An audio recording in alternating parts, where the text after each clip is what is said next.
Well, good evening again. My name is Dave Bambry. I'm president of your University of Illinois Alumni Association. Thank you.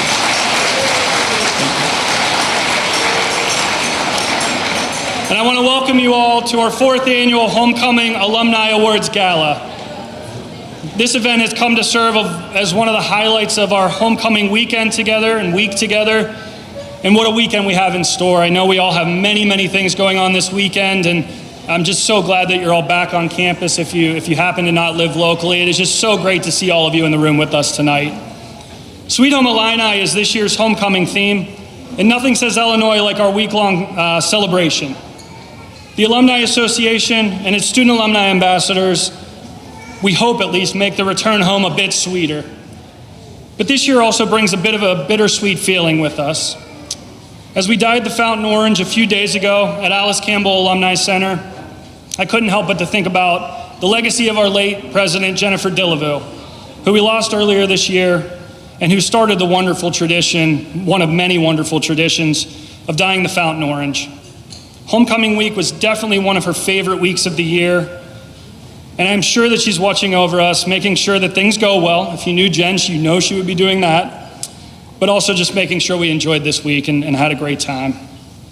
I also want to acknowledge Tom Dilleville, Jen's husband, who is joining us this evening. Round of applause for Tom.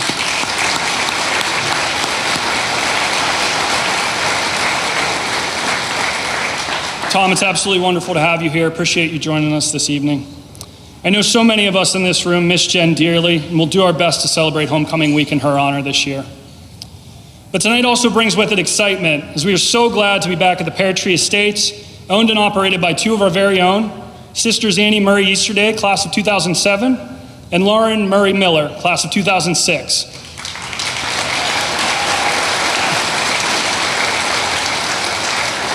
We thank both of you so much. They're in the back of the room joining us. We thank you both so much for having us again this year. And we know you'll make the evening wonderful.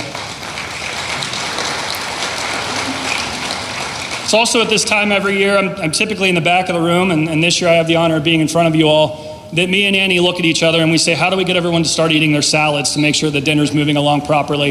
So I will go ahead and encourage you all to enjoy your salads, and I'll keep the program moving up here. So the year 2023 is a special year for the Alumni Association, as it marks the organization's sesquicentennial. Much has changed since the first graduating class of the University of Illinois met in 1873 to establish an alumni association.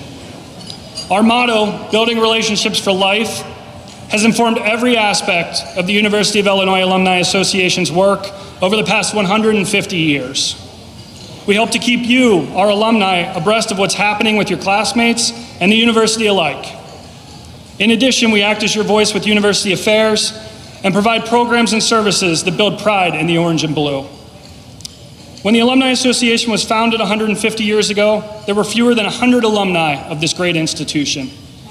Today, there are more than 550,000 around the world, and as the university has grown and evolved, so has the UIAA. Over the decades, we have been through many challenges and have evolved with the changing times. But through it all, one thing has remained constant for our organization. The University of Illinois Alumni Association is here to serve and celebrate you and the university that you love. This evening, we also celebrate many great Illini who bring honor to their alma mater through their outstanding accomplishments. Each year, the quality of the award nominees is incredible, and the selection of these recipients is a Herculean task. I want to thank our Alumni Association's Awards Committee, and more specifically, Amy Barklam, the chair of that committee, for another stellar class of inductees. Thank you so much, Amy.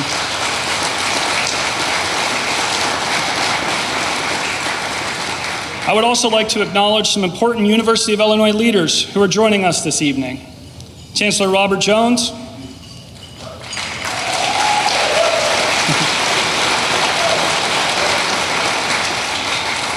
President Emeritus Bob Easter and Cheryl Easter,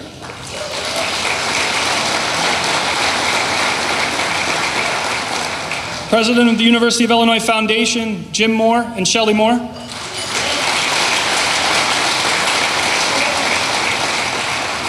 I haven't seen him, but I did earlier. Director of Athletics, Josh Whitman. I don't know if Josh was able to join us tonight or not. Josh? Associate Chancellor Robin Kaler and Chris Kaler.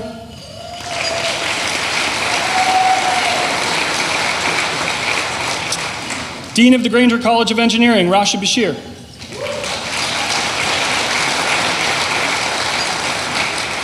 Dean of the College of Liberal Arts and Sciences, Venetia Patton.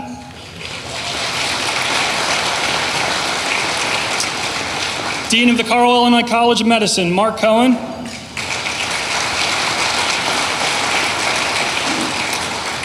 Dean of the College of Media, Tracey Salkin. Dean of the School of Social Work, Ben Lowe.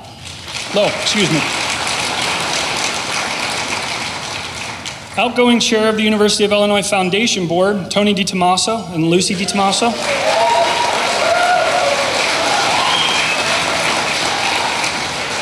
An incoming Chair of the University of Illinois Foundation Board, Dick Osborne and Charlene Osborne.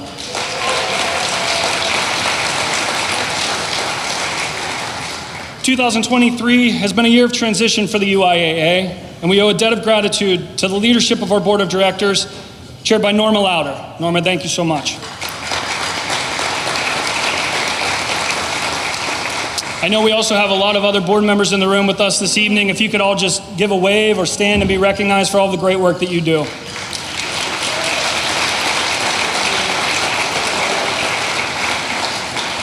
And lastly, before we get to the awards portion of our evening, I just want to be sure to thank my colleagues at the Alumni Association for the immense amount of work that they put in to make this evening and all of homecoming week a success for the UIAA and the university overall. Thank you all so much.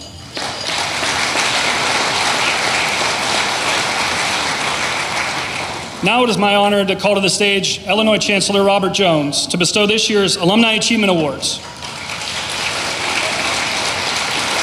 Since joining the University of Illinois Urbana-Champaign as its 10th chancellor in 2016, Robert Jones has led the institution to many significant milestones, including the launch of the Carl Illinois College of Medicine, the nation's first engineering-based medical school. He oversaw the creation of the university's first vice chancellor level diversity position and office, and he increased our commitment to accessibility through the Illinois Commitment Scholarship Program. Chancellor Jones also launched a $50 million initiative to hire new faculty and spearheaded Boldly Illinois, Strategic Plan 2030. His unwavering commitment saw the U of I through the COVID-19 pandemic, resulting in the development of affordable and accurate rapid coronavirus testing. Support for Illinois has grown under his leadership with a successful fundraising campaign with Illinois, which had a goal of $2.25 billion and was reached over a year ahead of schedule, and also included two of the largest gifts ever to the institution. Those gifts named the Gies College of Business and the Granger College of Engineering. Now I'm pleased to welcome to the microphone Chancellor Robert Jones.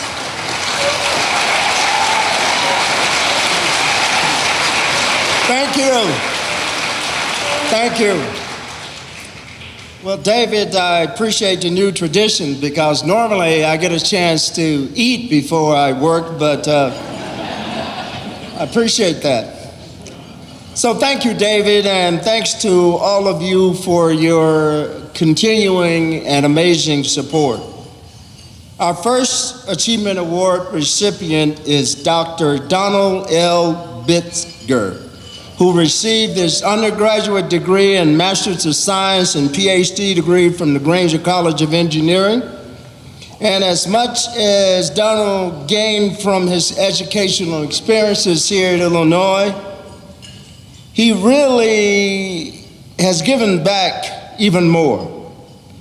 As an engineering faculty member, he led the development on the UI Plato computer system. I know there's some of you that are old enough to know what Plato is.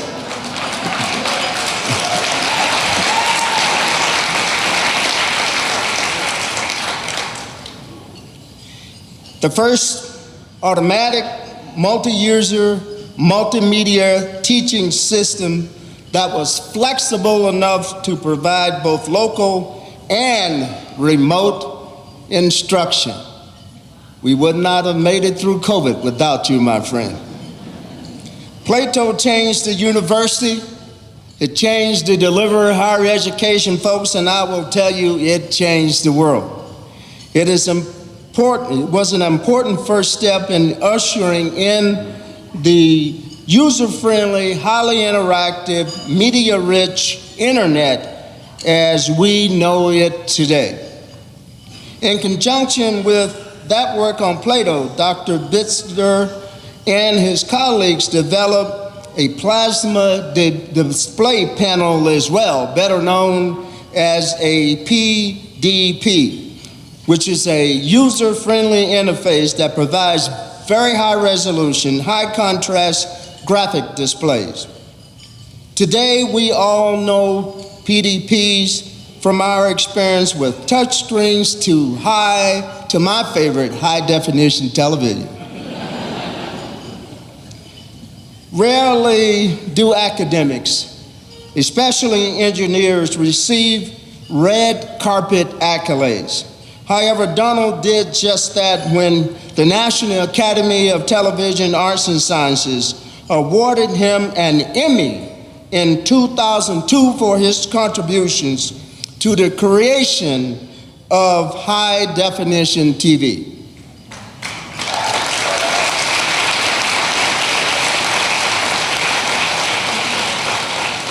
So from Plato to PDP would have been a significant accomplishment and a good day's work for the average person. But Dr. Bitzer, who continues his research and teaching into such areas as radar, communication devices, voice analysis, large computer networks, and even genetics. Now, we're going to have to talk about that one, Doc. That is awesome. His work has resulted in 19 patents and over 100 publications. So presently, he serves as a distinguished university professor at North Carolina State University. While his awards are numerous, his accomplishments game and life-changing. I'd like to mention just two of the awards that are related to the University of Illinois. One being his 1992 Distinguished Electrical and Computer Engineering Alumnus Award, and then lastly, his election into the Granger College of Engineering Hall of Fame in 2010. Thank you.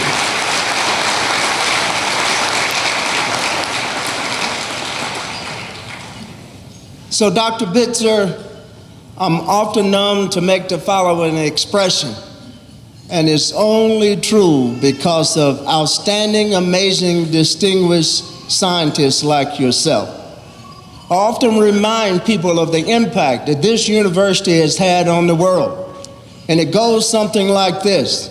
No matter wherever you are in this ever-changing world, you cannot go more than a day without benefiting from using or interfacing with some technology that came out of this university.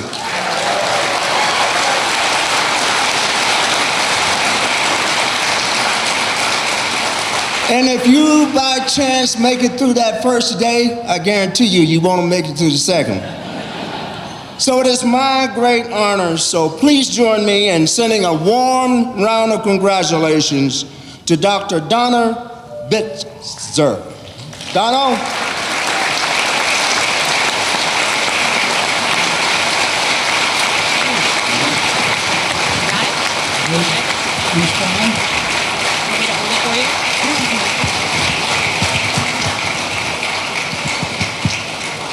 Well, thank you very much.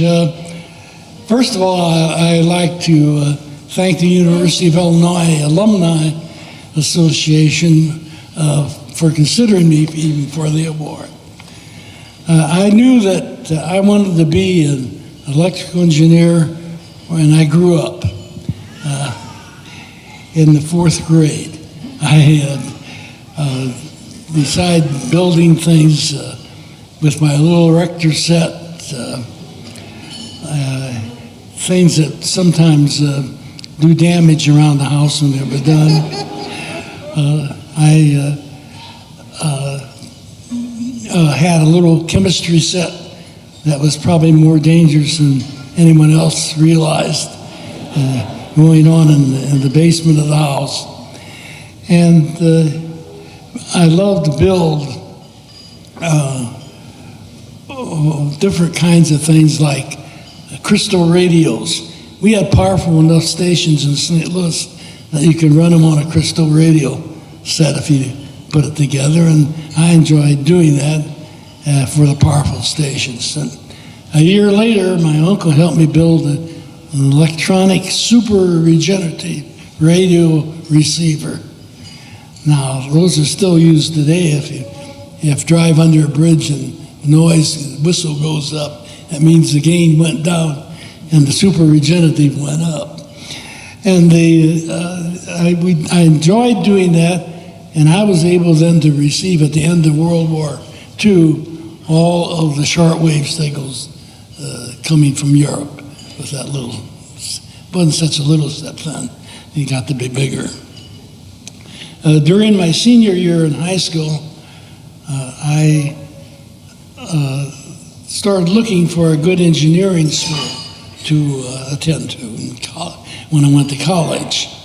After exploring several universities, I realized that I had not investigated my own state school here in Illinois.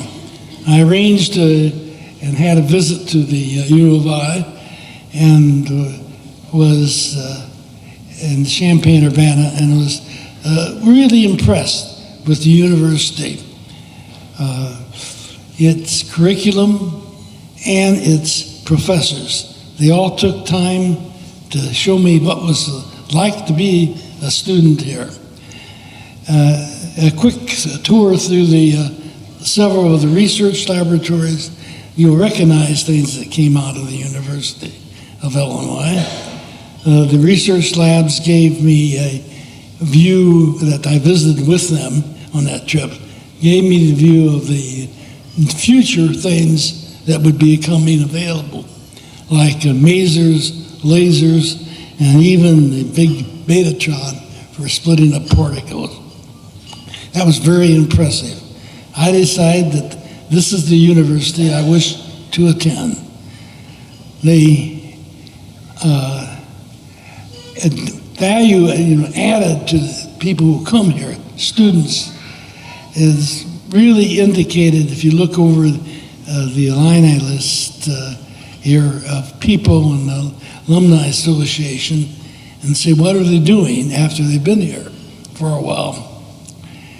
And I looked at that, and if you look very carefully, the people who came here, the students who left, they were not only alumni who were successful in their special field, but many of them who came off the forums and other places had managed to go out and become the presidents and chief officers of businesses in the state and other places, which is unusual because you got not just the talent of research, you got people who could lead the research and they're doing useful things. I received 3 degrees from the University of Illinois, BS, MS, and PhD, and remained here for 39 years as a teaching and research professor before retiring from the U of I to continue my research at North Carolina State University. I've continued to help with different projects at the U of I here through the departments and the Alumni Foundation and the foundation itself. Many of my family members have graduated from the University of Illinois, starting with my father in 1925 and continuing through my wife, Mary Ann, our son, grandsons, and so forth.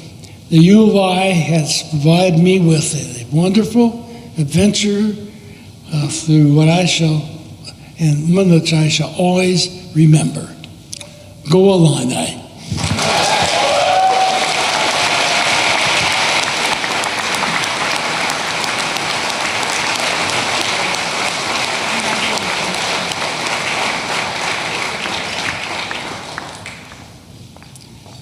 Again, thank you, Dr. Bitzer, for your decades of service, not only to the University of Illinois, but to the nation and the world. We are so proud of you.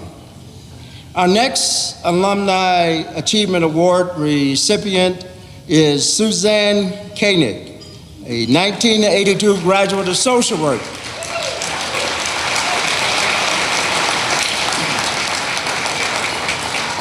Through Suzanne's effort, our nation's health care, and especially our senior care, has become better managed and more responsive. And Suzanne, thank you for doing that just in time for some of us.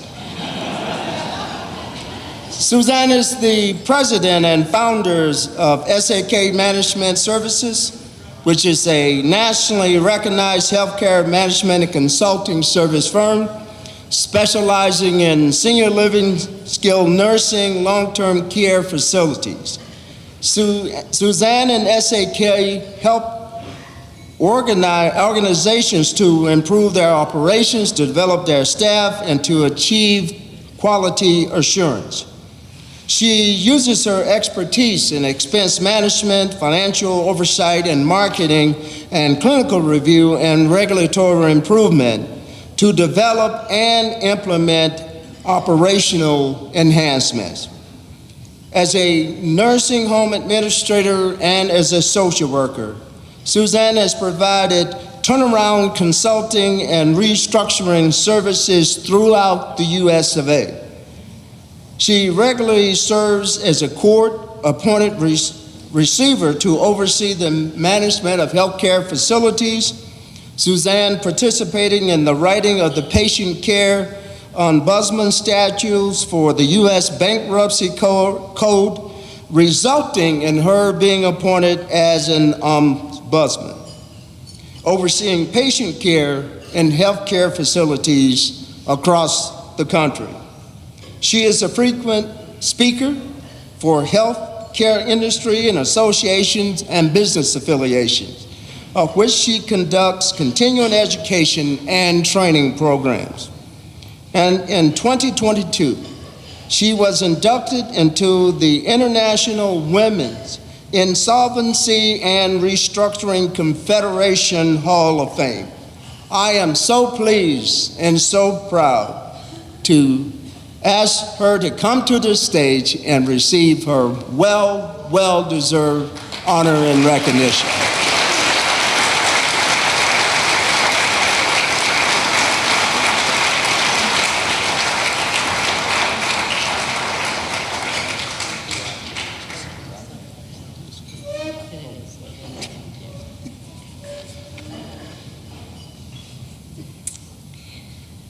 Good evening, everyone. Thank you, Chancellor Jones, for that lovely introduction. And thank you to my family, my friends, my special friends who all made special journeys here, and my family as well, and colleagues, business colleagues, some who have traveled to my college town of memories to join me this evening at such an incredibly beautiful venue. I'm thrilled and deeply humbled to be recognized by the Alumni Association with this incredible honor of the Alumni Achievement Award. I want to wish my fellow awardee as well very, very heartfelt congratulations. Standing next to him, I feel very small. Whatever success I have enjoyed in life has really been built on a foundation of hard work, the kindness and strength of my parents, my three brothers, my dear, dear friends, and my business colleagues, as well as the experiences at the University of Illinois that taught me so much and shaped the person I am today.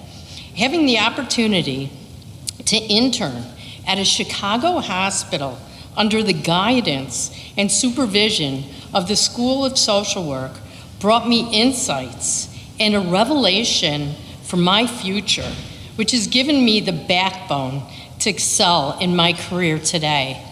It taught me how to pivot during the pandemic. We were opening COVID units all over the country.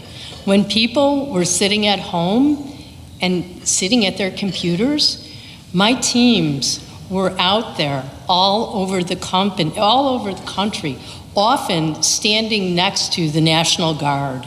We were called in to run those COVID units. And I will tell you, I never knew if one of my patients or one of my staff members were going to get COVID. And in the early days, none of us knew what was going on.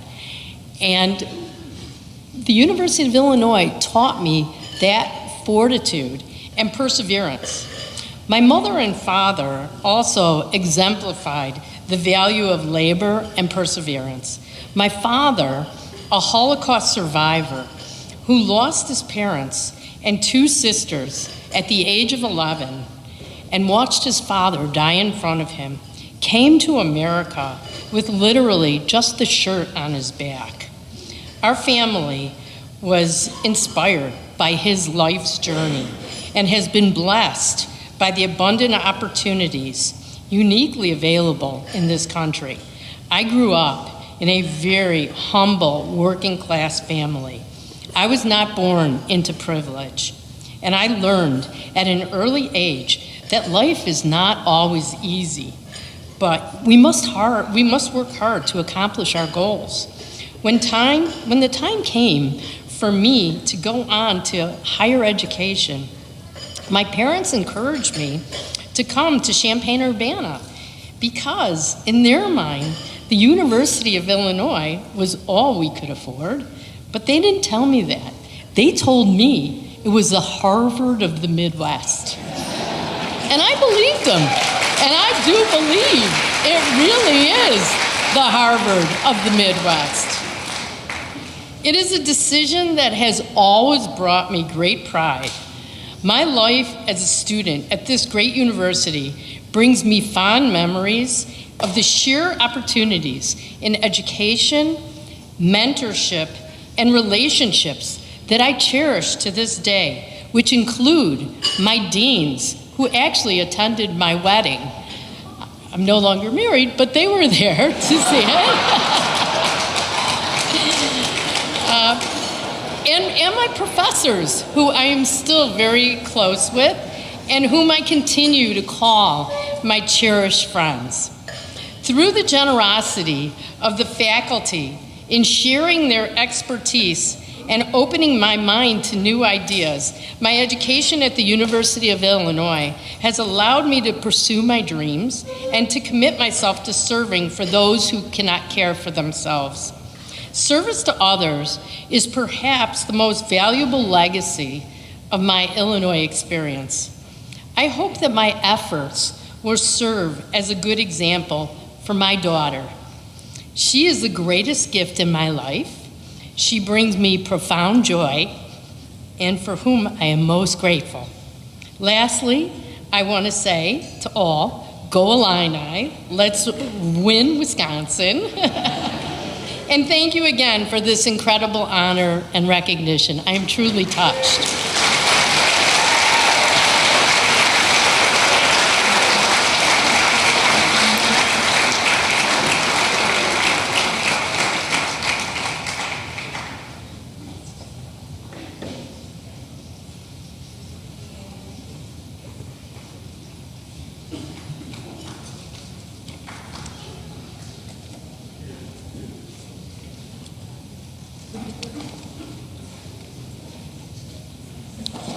Excuse me, I've lost my place in the order here, so please bear with me for a quick moment.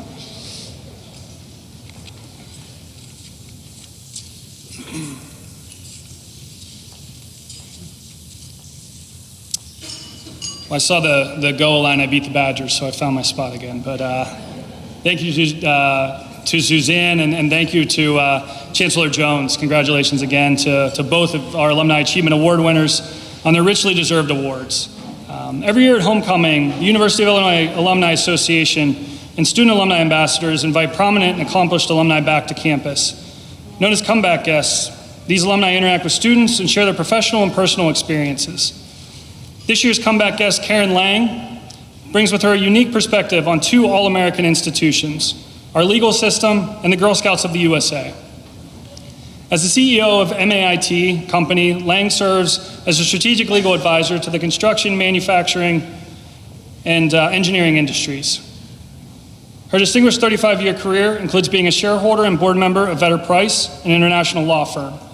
She's an adjunct professor for the Executive Management for Design and Construction program in the Pritzker School of Law at Northwestern University, and she was the first woman president of the Seventh Circuit Bar Association. During her lifelong association with the Girl Scouts, Karen made it her mission to foster women leaders and mentor girls from kindergarten to the C-suite. Currently, she is the organization's immediate past national president and served as a board member from 2017 to 2023. As a board chair, she managed the organization's governance and its legal and fiduciary responsibilities. For her alma mater, Karen was a UIA Board of Directors member and served as the president of LAS Alumni Association. She also is a recipient of the university's Loyalty and Distinguished Service Awards.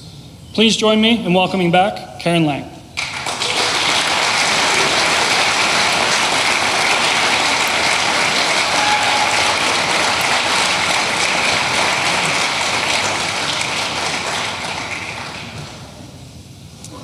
Thank you so much for those kind remarks, and I am so truly humbled to be on this stage with all these incredible award winners. Congratulations to all of you. In the 1300s, we won't go back that far, I'm not that old. Geoffrey Chaucer wrote something about, in his famous poem, that I hope you'll think about my remarks. All good things must come to an end.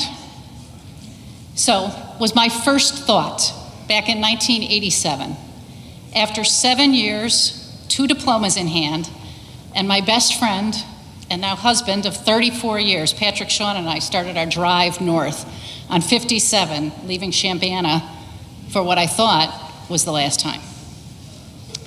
Thankfully, either Chaucer was wrong or my time at U of I was not the good thing of which he wrote.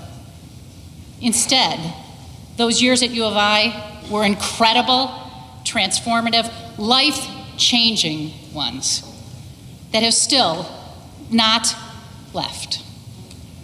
So indeed, when I look, I should have brought my readers up. Although I did not know it at the time, my Illini journey was in a sense only beginning. To share our great love and affinity for Illinois in the allotted 2 minutes, and I've already probably gone over, it's impossible, but because I am an Illini, which in Webster's includes the definition of someone who perseveres and sets her aspirational goals very high, and I'm also a Girl Scout, I will try.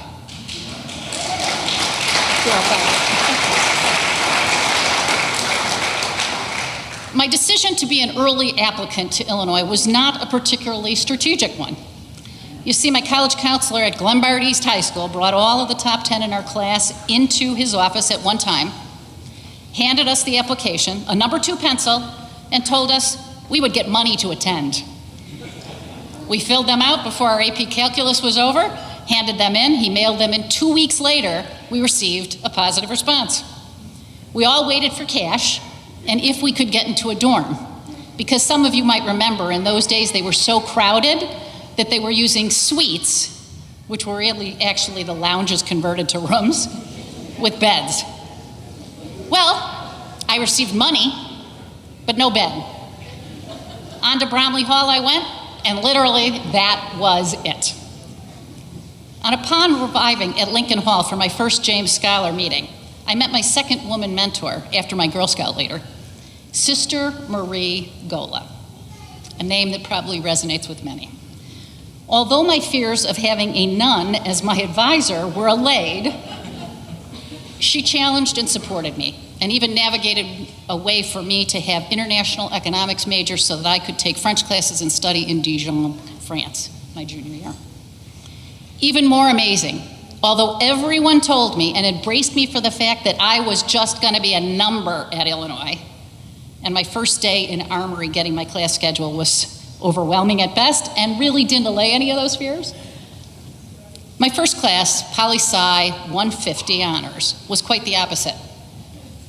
8 kids sat around a conference table in the offices of Professor Edward Koenig, the founder and former director of the Center for Global Studies at the University of Illinois.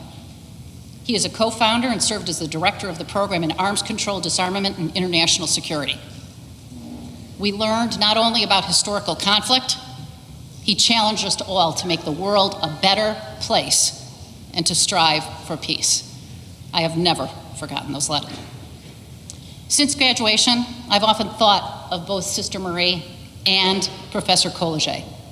I thank them and all my other U of I professors and instructors for their collective investment of time and sharing of knowledge with me and all of their students.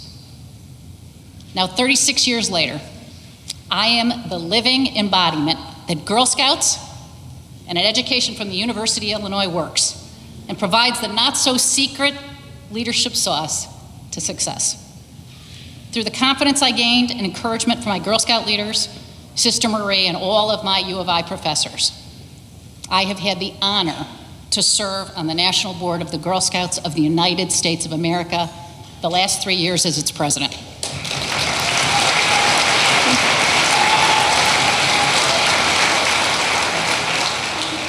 For my 80 hours a week to transform this organization for the next century, I was paid very richly in experiences and smiles on beautiful girls' faces who will someday lead the world. Also, as you may be able to see on the screen in a bit, I received my own patch. You see, our Girl Scout daughter, who received her Gold Award and who is now at UIC Medical School, actually designed it.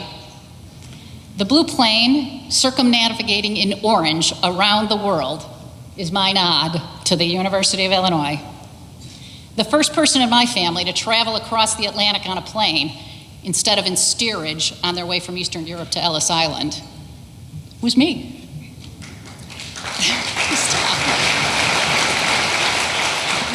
But it was because of U of I and the FLB Study Abroad program and all those Plato classes I took. Thank you. So I end with my very deep appreciation of all those who have invested in this Girl Scout and thank them, including our dear friend and one of my first work mentors and bosses, the generous and very kind Ron Filler, who is here tonight.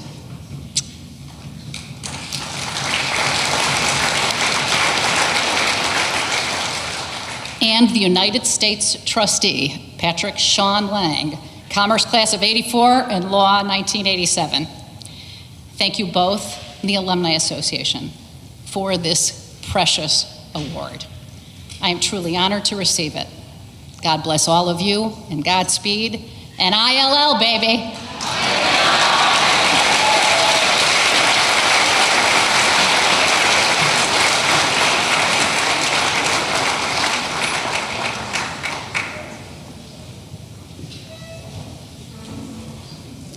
Well, thank you, Karen, and congratulations again.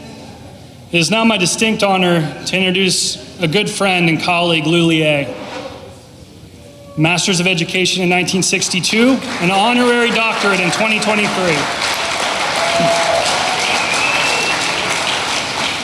Lou and me have lunch about once a month, and he only half-jokingly says that he wants to meet every single alumni of our institution, all 550,000 of them. And if you've ever had lunch with Lou, you know he's about 3/4 of the way there. So Lou will bestow the Spirit Award that carries both his name and his legacy as a past executive director of the Alumni Association. So Lou, please join me at the microphone to introduce our 2023 Lou Liay Spirit Award winner, Mary Ellen Penicook.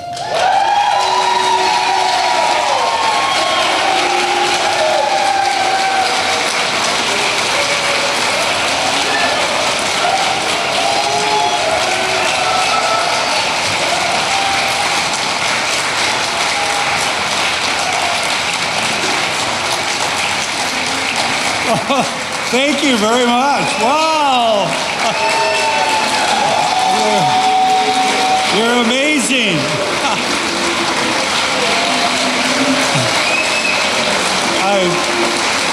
touched. I don't know what to say. And you know, with me, that's unusual when I don't know what to say. But first, before we bring Mary Ellen up, allow me to take a minute to congratulate David Bambry as our new president. And the First Lady of the Alumni Association, Bethany. Bethany, would you sit down?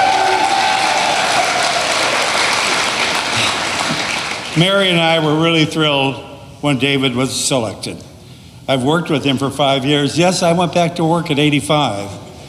And he worked with Jen for 10 years, who was one of the great mentors that anybody could have, a lady of great creativity, as witnessed in this event tonight.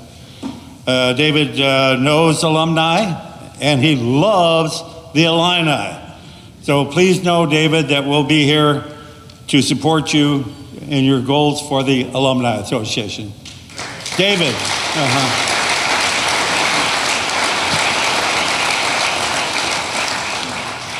Would Mary Ellen please come forward? Where are you sitting, Mary Ellen?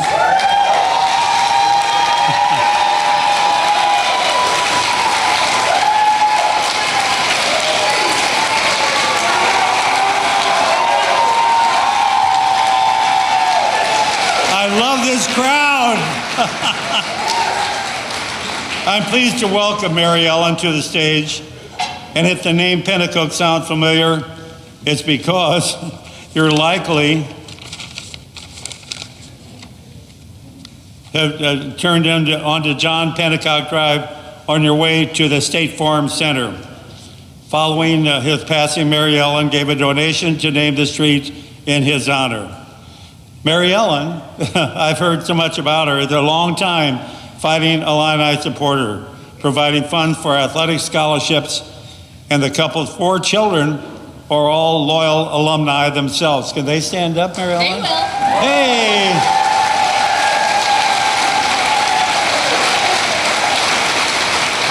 In addition, Mary Ellen's devotion to her alma mater includes serving on the U of I Foundation and the U of I Athletic Advisory Board, and we appreciate all that she does.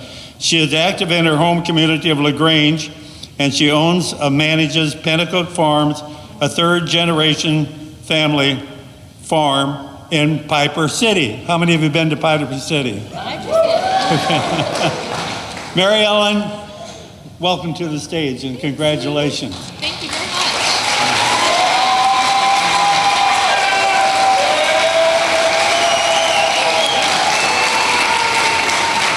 How cool is this? First of all, I want to thank Bill Forsyth, because he's the one that nominated me. It took me a while to figure out who it was, but thank you so much, Bill. It's really a big honor, and it was a huge surprise when I received the word, because I attended this event last year and heard about all the great accomplishments of all the award winners. Never even imagined that I'd be up here this year. So this is pretty cool. You see, I don't have my name on any bronze tablet in the library, and I don't have my name on a law review article for that matter.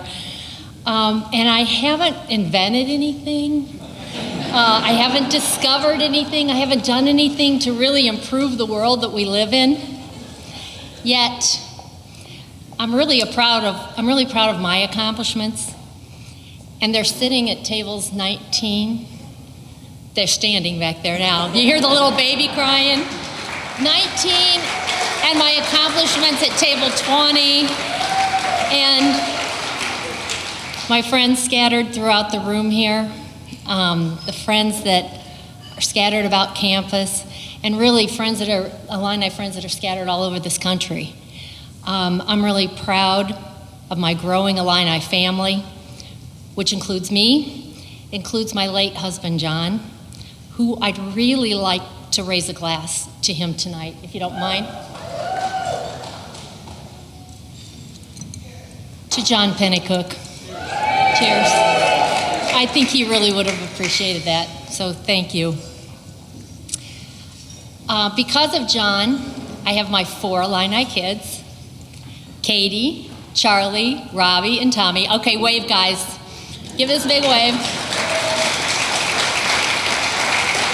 And I have 3 Illini daughters-in-law, Cece, Kylie, and Andrea. Wave, gals. And we have our future Illini back there, represented by Johnny Penicook. Hi, Johnny!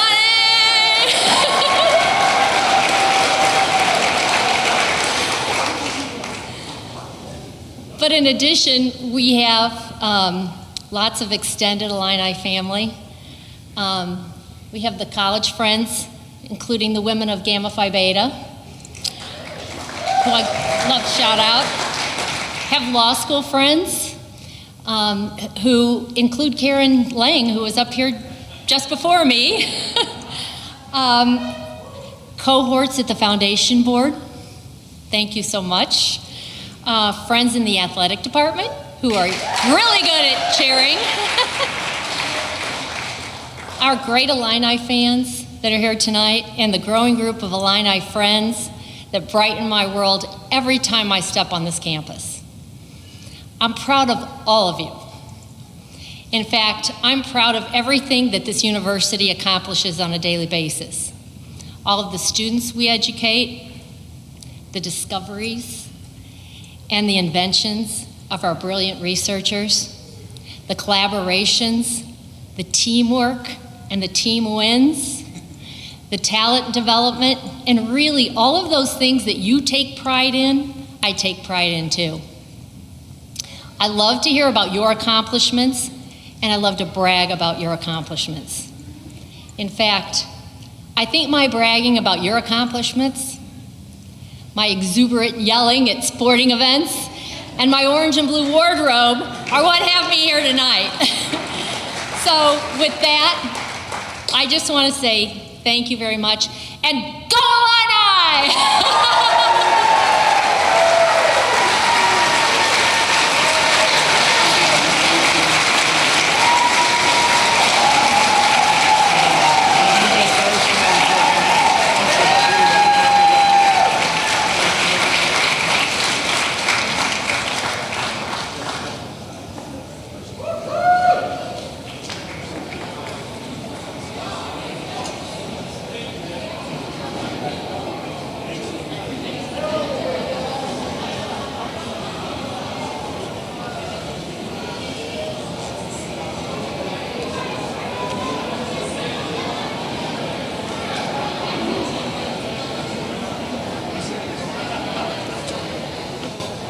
Well, congratulations, Mary Ellen, and thank you, Lou. And now we get to break for dinner, so please enjoy your meal, and I'll see you for the remaining awards after.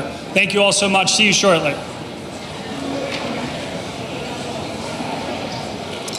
I do want to make one more announcement about some special folks we have in the room with us tonight, and that's some current students we have with us. We have representation from the Student Alumni Ambassadors, and then we have the 2023 Homecoming Court with us here this evening. If I could ask them to all stand to be recognized. Thank you all so much for being with us. I hope you all have a wonderful homecoming week. Best of luck to all of those in the homecoming court, and we look forward to you being up on this stage one day and joining us as our distinguished alumni. In 2020, the Alumni Association established 2 new awards.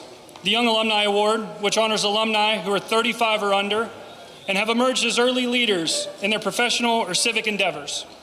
And the Diversity and Inclusion Award, which is presented to alumni who demonstrate a commitment to diversity, equity, inclusion, and belonging through their professional or volunteer achievements, thereby promoting cross-culturalism, open-mindedness, and respect within the University of Illinois community and beyond. These individuals demonstrate leadership and innovation as they prove themselves to be exceptional ambassadors for the university. This year's Young Alumni Award recipient is Douglas Litteken.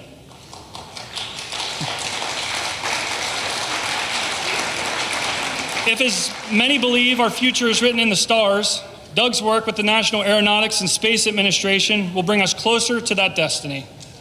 A structural engineer at NASA's Johnson Space Center, he's an expert in the emerging field of structural soft goods.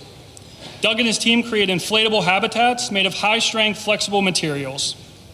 They design, analyze, and test these structures, which range from low Earth orbit space stations to lunar surface habitats to Mars transit vehicles.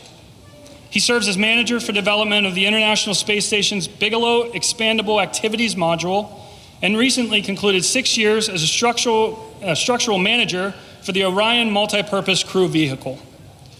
These efforts led to a successful Artemis 1 test flight in 2022 that took the Orion vehicle to the far side of the moon. At Illinois, Doug taught courses as an engineering learning assistant and held leadership roles in the Engineering Student Alumni Ambassadors and on the Engineering Open House Committee.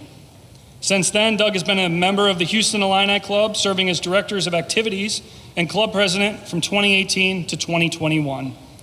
Please join me in welcoming Doug Litteken as this year's Young Alumni Award recipient.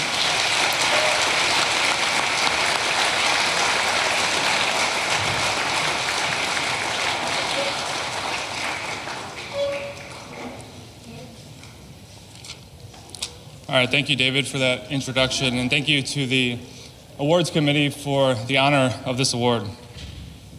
I recently heard a quote that said, "We are all just walking each other home." And I've thought about that image a lot recently. And when we take the time to stop and help one another, whether it's for an hour or for a day or for years, we make an impact on them, whether we intend it or not. And thinking about my path to get here, there are so many people that have helped me on my journey. Early on in my path, my parents and my family were my first fans. They supported me in every one of my varied interests, and there were many. They instilled my values, and they taught me everything I know, and I thank you.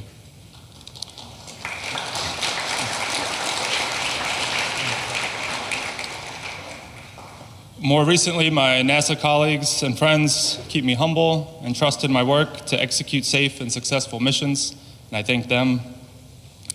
My wife, who I met and later married on this very campus, who loves me unconditionally and inspires me every day with her selflessness and kindness, thank you.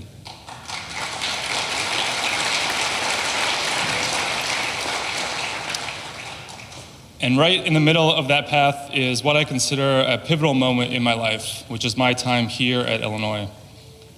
The professors who taught me that real engineering doesn't always have just a single right answer, the faculty who mentored me, who trusted me and supported me in my student organizations, the classmates who helped me and pushed me to do better, and the alumni who inspired me to help those who come after me, and the facility manager who gave me the key to the dean's office for one night of pranks. These are just a small sample of the many people, the many amazing people who have helped me in my life. This seemingly quiet place that I love so much, I was once described to me as a cornfield surrounded by a college campus, surrounded by a cornfield. This place is so special to me, but it's special because of you, because of all the people who inspire the people like me. So from the bottom of my heart, I thank you all. And I urge you to keep it up, to help one another, to make the world a better place, and to help each other get home safely. Thank you.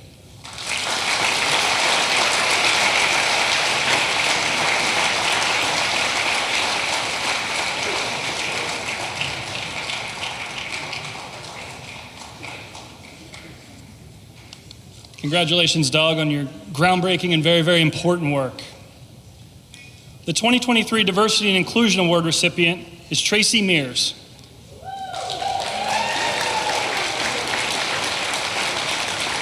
A nationally recognized expert on policing in urban communities.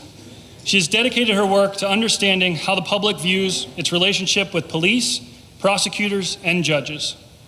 Tracey, who earned her JD from the University of Chicago, is the Walton Hale Hamilton Professor at Yale Law School, where she teaches courses on criminal procedure, criminal law and policy, and theories of justice system transformation.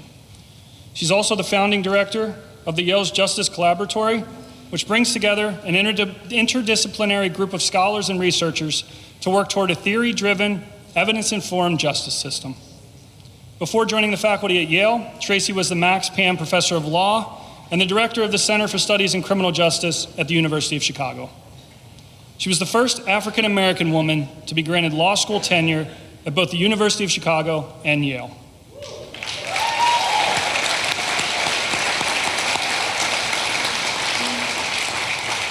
Tracey served on the National Academy of Sciences Committee on Law and Justice and the U.S. Department of Justice Advisory Board. She also served as a member of President Obama's Task Force on 21st Century Policing. Please join me in welcoming Tracey Meares as this year's Diversity and Inclusion recipient.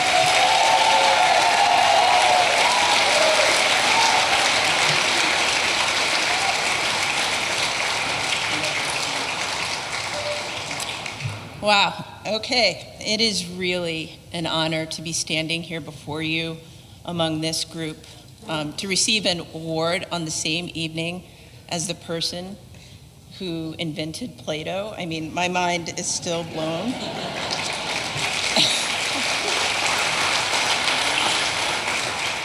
To the Alumni Association and all of you, thank you so much for this honor and for the invitation to come back to the city, not only where I graduated college, but the city where I was born.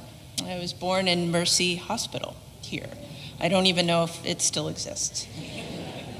I'm really thrilled to be here with my parents, Robert and Carolyn Blackwell, and my stepmother, Paula Allen Meares, my sisters, Dr. Nicole Florence and Dr. Deanna Blackwell, and my college roommates, Stephanie Faley, Susan Flynn, and Suzanne Ellis, all of whom are graduates of the University of Illinois at Urbana-Champaign. As I thought about what I wanted to say in my 2 minutes this evening, I wanted to make sure that I recognized, in the light of this award, that my family sits in the shadow of my grandfather, C. Lee Carey, who was born in 1914 and who obtained 2 degrees from the University of Illinois at Urbana-Champaign. The first in 1938, where he told me he was one of 12 black students, none of whom was allowed to live in university of housing at the time because of their race.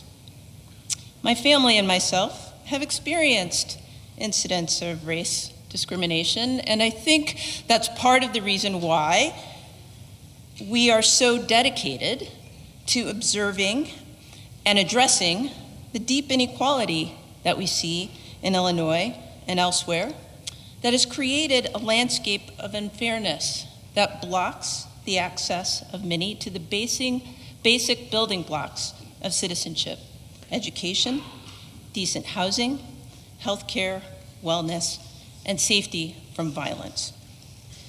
The University of Illinois engineering education that I received, I was a general engineer, by the way,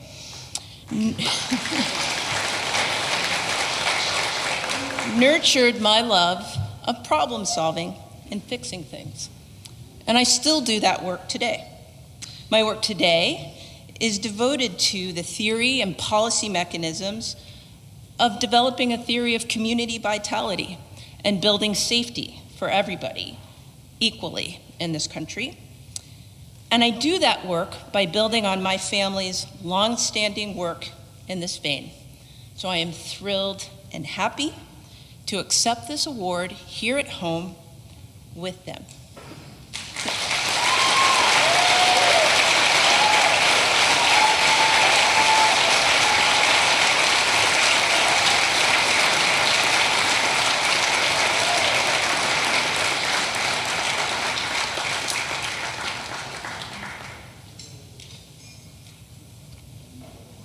Thank you so much, Tracey, and congratulations again. Next is the Distinguished Service Award. Established in 1972, the Distinguished Service Award is presented to alumni, faculty, staff, and friends whose consistent and exceptional service to the university has made a significant impact on the institution's overall welfare and the advancement of its mission. In that spirit, we honor Nathan and Julie Gunn, Friends of the university, great friends to the university, the local community, and enthusiastic audiences all around the world. Music lovers know Nathan Gunn as a respected artist, musician, and singing actor whose career is marked by live performances, as well as television, radio, video, and live simulcasts. His portrayal of Papageno in The Magic Flute, a signature role, which was a highlight of the first ever live definition broadcast from the Metropolitan Opera. Jolie Jordan Gunn has burnished her reputation as a celebrated pianist in prestigious recital halls, accompanying many outstanding vocalists, including her husband, Nathan. And while the Gunns bring acclaim to the University of Illinois through their command of the world's most prestigious concert stages, they are known here at home as masterful and innovative faculty members. Nathan is a professor and Swanland Chair in the School of Music, teaching the art of singing to students from freshman year through their doctoral degrees. His newest project, The Old Man and the Sea, based on Ernest Hemingway's masterpiece, premiered this September. Julie teaches songwriting, chamber music, vocal literature, opera for pianists, performing art leadership, and stage management and design for sung theater. She is committed to debuting new works at the U of I, and in recent seasons, Julie has been part of several world premieres and workshops as a producer, pianist, or conductor. Each year, she presents workshops and public performances of student compositions in musical theater and in opera. In 2013, the couple conceived a new way of thinking about and teaching sung theater based on the values of creativity, flexibility, and wellness. Their project, Lyric Theater at Illinois, was built on that foundation and is entering its 10th year as part of the U of I School of Music and the Crantor Center for the Performing Arts.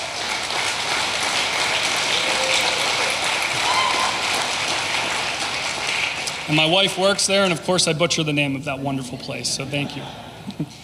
The couple developed curriculum for the nation's first ever Bachelor of Musical Art degree in Lyric Theater for the School of Music. Their production company, Shot in the Dark Productions, made its recent debut at the Crantor Center in Nathan and Julie Gunn and Friends, An Evening on Broadway, and continued with Dry Town, a living room vaudeville. The Gunns have been married for 31 years and have been partners in music for even longer. Since 1989, they have been active and valued members of the Champaign community, where they also raised their 5 children. Please join me in welcoming distinguished service recipients, Nathan and Julie Gunn.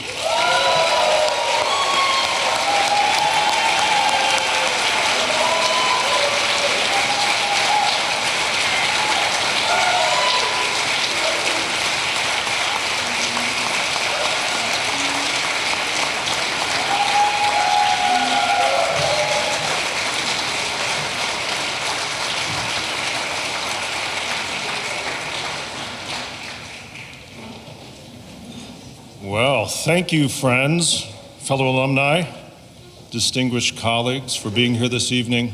This is really one of my favorite events. I hope it's yours as well, this whole weekend, actually. And I would be remiss if I didn't thank my family for being here this evening to support me, particularly my mother, who has had a lot on her plate recently.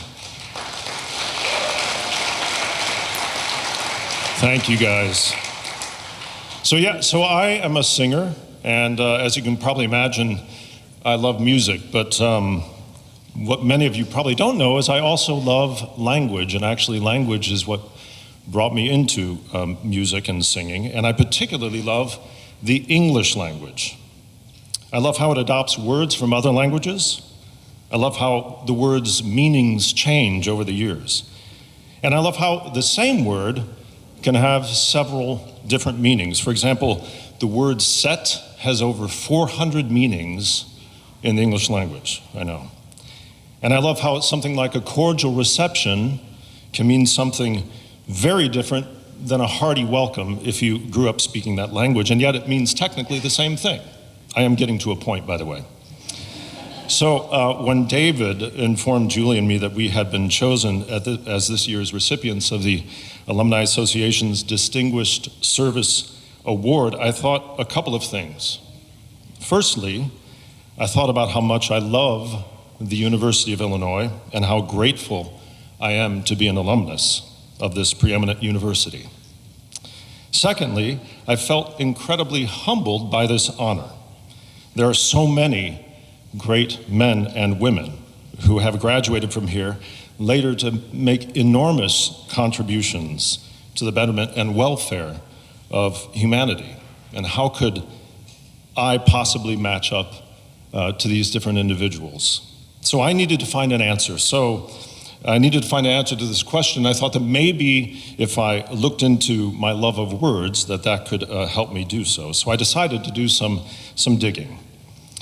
I would probe the etymological history of the word service. And what I discovered was beautiful. The word itself embodies a mystery in life that I refer to as the greening of the world. It's something that is always present and so common that we almost forget that it's there. And this is what I found out. So, bear with me. Service. The word actually comes from Latin, and its meaning, believe it or not, originally meant slavery or servitude. And it kept that meaning until the 11th century. And then the word changed. It meant celebration of public religious worship, from the old French service, an act of homage.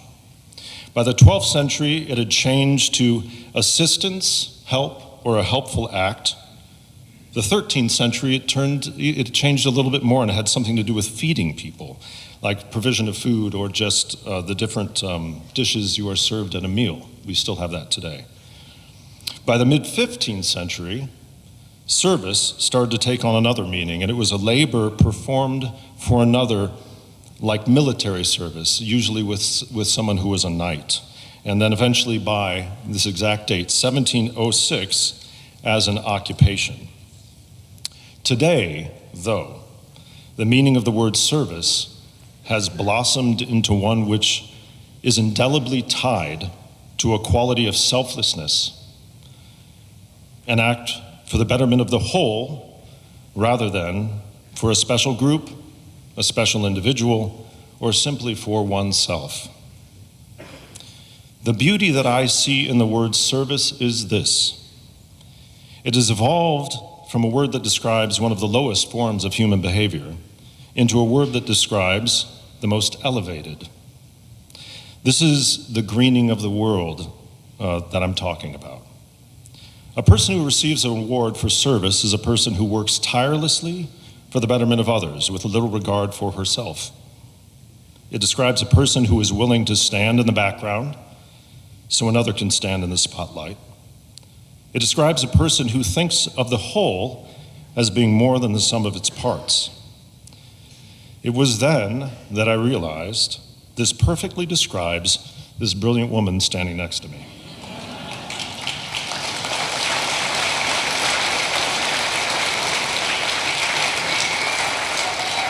She is tireless in her work for others with very little thought of recognition or remuneration.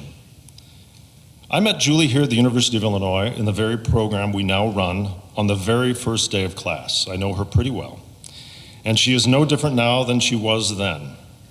Whether at the piano on the stage of Carnegie Hall or raising 5 children, whether she's taking food to the hungry in our community or serving as a court-appointed special advocate, whether producing a full-scale concert, opera, or musical, Julie is always in the service of others. And what I've discovered is that the nature of service is, at its core, selfless. And to serve oneself is actually not service at all. I'm very grateful to be receiving this honor with Julie tonight. It honors me. It also honors my father and grandfather, both alumni of this great university. And I'll continue to serve our community as best I can here and elsewhere, and will endeavor to make my fellow alumni proud. Thank you.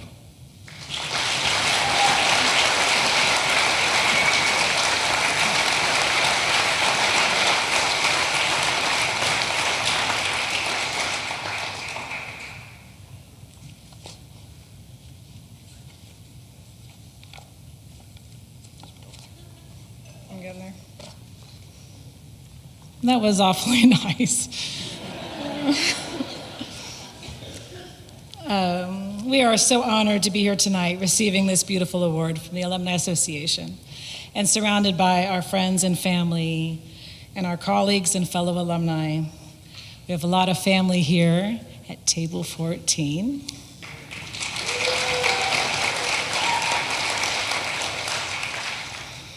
Particularly want to thank my parents, Charles and Linda Jordan.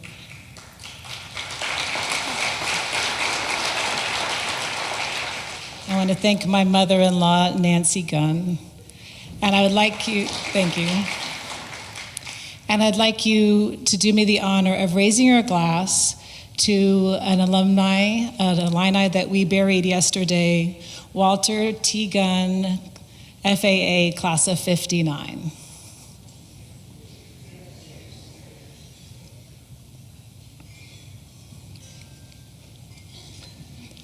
Nathan and I met here, as he said, actually at the Krannert Center for the Performing Arts on the first day of classes in 1989. I had arrived from San Francisco after 4 years at Dartmouth College, and I had really never been in the Midwest at all. It was my first day studying under the renowned pianist John Wussman, and I had been given an assistantship by the opera program to accompany the rehearsals and help coach the singers. Nathan was actually a freshman from South Bend, Indiana, with a muscle car, a shirt that was unbuttoned a little bit too far, and one of those mesh baseball caps. The room holding the kickoff meeting was full, and he offered me his chair. I realize a lot of people here might have mesh. Not that there's anything wrong with mesh baseball hats, I'm supposed to say that. Anyway, he offered me his chair, and I wasn't really sure what to think about all of that. But in the ensuing 34 years, we've played many roles at the University of Illinois. We are children of alumni, grandchildren of alumni, parents of alumni, but also Krannert Center marquee artists and advocates, School of Music faculty. We've served on the Alumni Association Board and chair of the campus charitable fund drive, and even at one point, thank you, appeared as magical musical assistants in the President's Thanksgiving video. Maybe you haven't seen that. But we now feel most responsible for the 100 or 2 students a year who learn about opera musical theater in the program we call Lyric Theater at Illinois. Yes. They are studying singing, dancing, conducting, composing, playing instruments, designing sets, making costumes, hanging lights, stage managing, marketing, a very wide array of students, some from the state of Illinois and others from all over the world. I am so grateful for the opportunity to be the shepherd of this flock because I feel the most fulfilled in seeing creative ideas realized in the world that we can hear and see and taste and feel. I love seeing creativity in people all around me from different disciplines who develop their thinking and their skills on other paths. And I'm especially happy when they can work together to express something about being human to audiences. And if I can help guide and support that collaboration, I am the very happiest.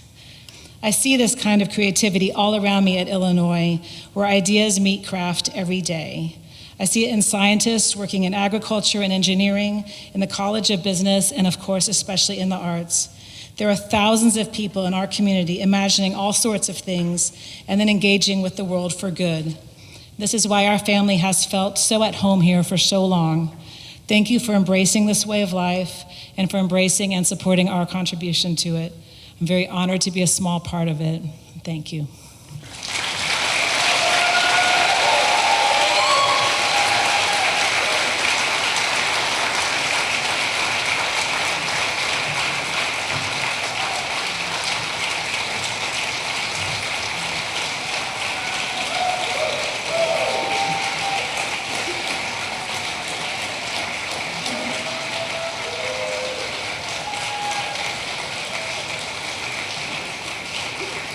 Thank you, Nathan and Julie. Thank you for all you do for the University of Illinois and the community of Champaign-Urbana. We very much appreciate it. Our final award is the Honorary Alumni Award. In 2019, the UIA created this award to recognize outstanding non-alumni whose commitment to Illinois runs deep. To date, we've inducted University of Illinois President Emeritus Stanley O. Eikenberry, the beloved first couple of Illinois basketball, head coach Lou and Mary Henson, and the artistic engine behind the Krannert Center for the Performing Arts, Mike Ross and Taya Ludarowski Ross. As has become our tradition, I would like to invite last year's recipients to the stage to recognize our 2023 honoree. Please join me in welcoming Mike and Taya.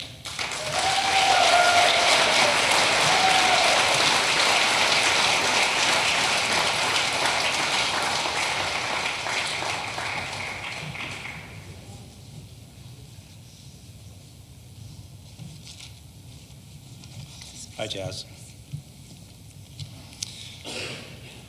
Illini movie fans and lovers of cinema all over the world cherish the university's storied association with the late film critic Roger Ebert, class of '64 in media. It is an ongoing legacy that is alive and flourishing thanks to the tremendous and loving efforts of Chaz Hamel-Smith Ebert, Roger's wife and business partner. Chaz earned a JD and Master of Social Work degree and went on to positions with the Environmental Protection Agency and the Equal Employment Opportunity Commission before becoming Vice President of Ebert Company Limited in 1982. By 1992, she and Roger had wed. And in 2006, when cancer took Roger's ability to speak, Chaz effectively became his voice. Today, Chaz is CEO of Ebert Digital, which operates the movie review site, RogerEbert.com. You should all go there. She produces and directs television shows and movies at Ebert Productions and heads the Ebert Fest Film Festival at Champaign's Virginia Theater. You should all go to that.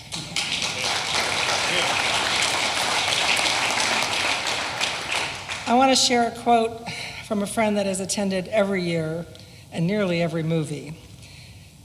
She's since the very beginning of it. Ebert Fest, quote, Ebert Fest is very unusual and beloved film festival because it's the same audience. They sit together and watch the same movies from beginning to end. Most film festivals have different movies playing at a variety of theaters. Because of this unusual setup, the audience goes from excited strangers on opening night to a collective community that laughs together, cries together by the end of the performance, or by the end of the festival, end quote. Through the Roger and Chaz Ebert Foundation, she provides grants to support projects with strong social justice themes and mentors emerging writers, filmmakers, and technologists. Generous donations from the Eberts established the Roger Ebert Program for Film Studies and the Ebert Center at Illinois.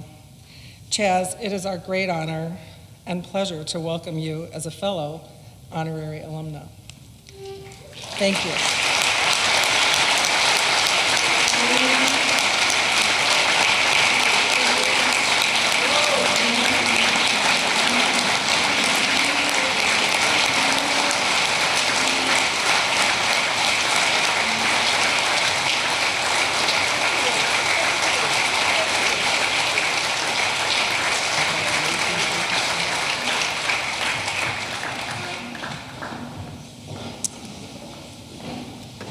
Thank you, David, and thank you, the 2022 honorary alumni.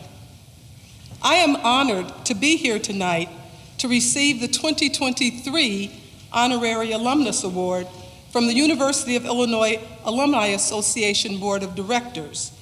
I understand that this is the highest honor the organization bestows upon individuals who are not graduates of the university, and I am deeply grateful for that recognition. However, Roger would have asked me to ask one question of you. Does that give me the right now to say Aski Wawa?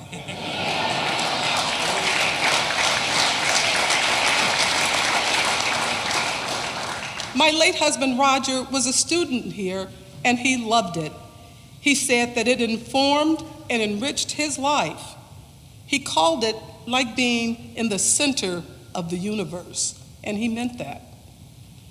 And even though there were no film courses when he was a student, he was able to come back later to do something about that.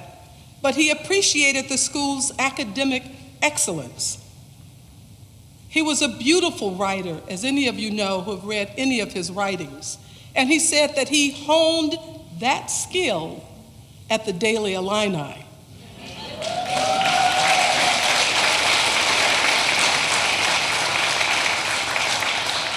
And I think we have a table of probably people from Daily Illini over at.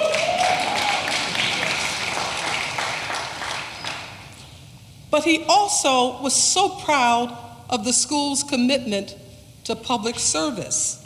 He said he loved the campus community and the vibrant culture of Urbana-Champaign, and he was particularly proud that Champaign-Urbana had one of the earliest disability programs in the nation, and he had an opportunity to be the press agent for the wheelchair basketball team.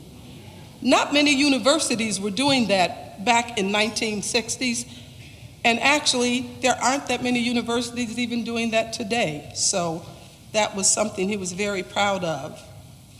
When Roger and I were dating, we would frequently visit the campus, whether it was to speak with students, to do research in the library, which he loved, or to just walk along the quadrangle.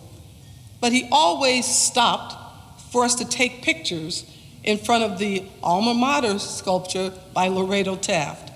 He loved that sculpture. And I began to appreciate the beauty of what he saw here. But I also learned things that made me admire the university on my own.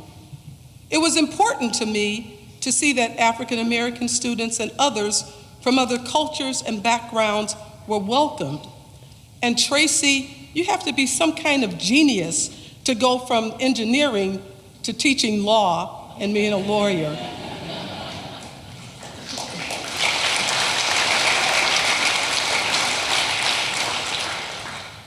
I learned that one of the first browsers, Mosaic, was developed here, as well as Play-Doh, and I too was so excited to meet Dr. Bitzer tonight.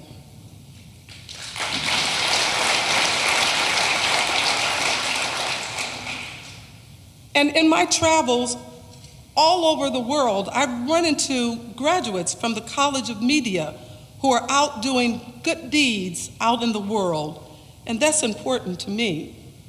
So when the university first invited Roger to develop a film festival here, we undertook this project jointly. We also sought to create the Ebert Center for Film Studies.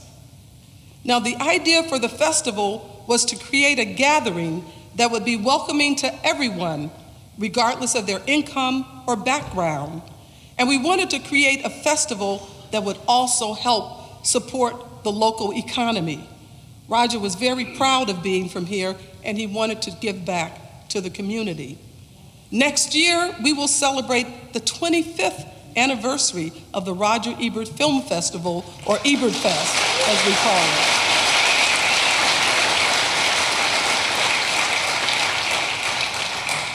And you are right. I am so proud to say that in 25 years of running that film festival, somewhere between 1/4 to 1/2 of the audience have been there almost over 25 years, or all 25 years with us.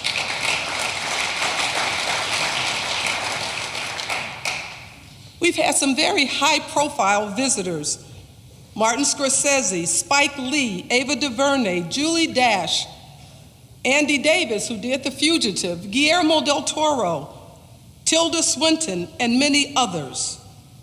We featured films and filmmakers from all over the world, from South Africa, India, France, Spain, the Netherlands, Mexico. But one of my very favorite years was 2016, because we brought people from Israel and Palestine here, and we gave them the first Ebert Humanitarian Award.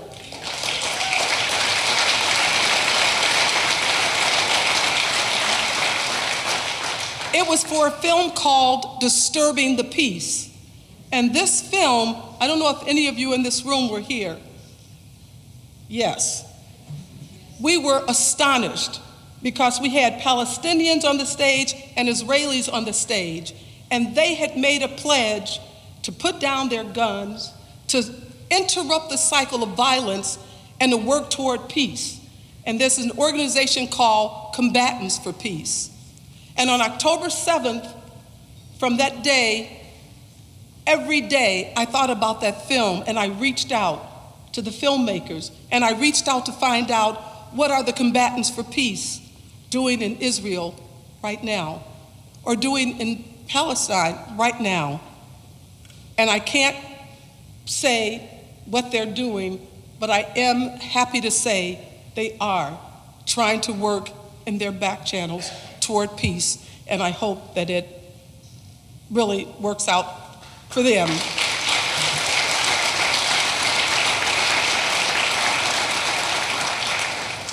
And they said that they appreciated the support and encouragement they got at Ebert Fest from all of you. So I just want to tell you that sometimes when we talk about breaking down the walls of isolation and striving for friendship and peace, sometimes it can start with something like a movie that becomes a movement. Ebert Fest has been a great success, as has been the Ebert Symposium, whose mission was to encourage empathy. That was Roger's big deal on Earth. He felt that we had to put ourselves in the shoes of another to see what it felt like to be a person of a different race, a different age, a different physical ability, a different religion, a different ethnicity, a different socioeconomic status, so that we could actually feel some compassion for another, so that we could help alleviate the suffering of others. It's not just all about film. Film is part of it, but underneath it all, it's really about empathy and it's really about love. One of the things that we decided to do during the pandemic, that I decided to do, is I started looking at some of the things that our Ebert Fellows, we have a program called Ebert Fellows. We have one Ebert Fellow here tonight. Stephanie, will you please stand? Thank you.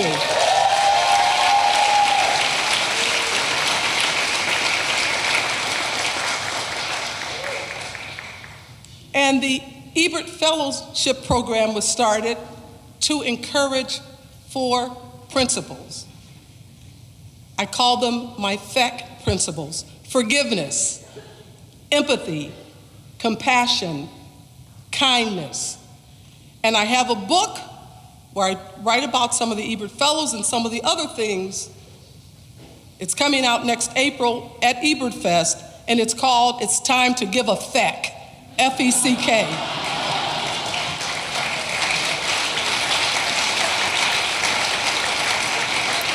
I have to tell you, that is the working title. The publisher doesn't like it. He's afraid of it. But FEC is an acronym for forgiveness, empathy, compassion, kindness. That's all.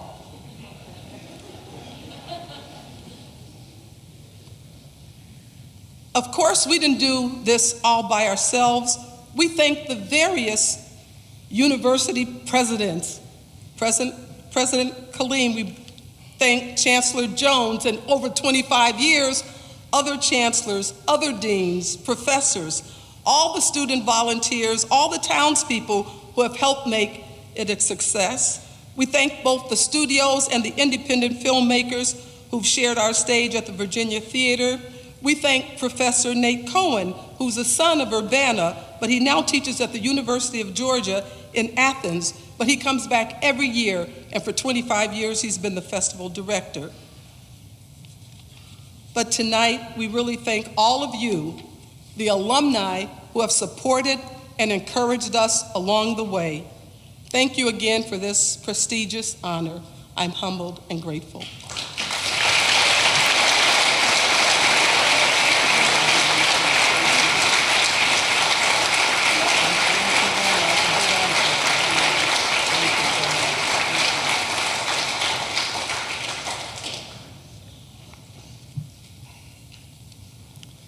Chaz, on behalf of our alumni and movie audiences around the world, I want to thank you for feeding our imaginations and igniting our passions. You're all anyone could want from an Illinois alumni. Welcome officially, if we even have to do that at this point after so long, to the Illinois family. Now, I want us all to engage in one other item that has become tradition to end our evening, and this is something that Jennifer Dillevue started, and I just think it's so special and a great way to really help kick off homecoming weekend. And that's all standing and singing the alma mater to end our evening. So we had some acts of service tonight with Julie and Nathan Gunn. I'm going to ask them for one more act of service and ask them to join me on stage because they have much better voices than I do and help me to kick off the alma mater. So Julie and Nathan, if you don't mind joining me. Amy Barklam, if you don't mind joining me as well. I'd very much appreciate that. Nobody needs to hear my voice leading this thing. So if you'll give us just one quick second, we'll come together.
Thank you all so much. Have a wonderful homecoming week. We look forward to seeing you throughout the week and back here again next year. Thank you all. Happy homecoming.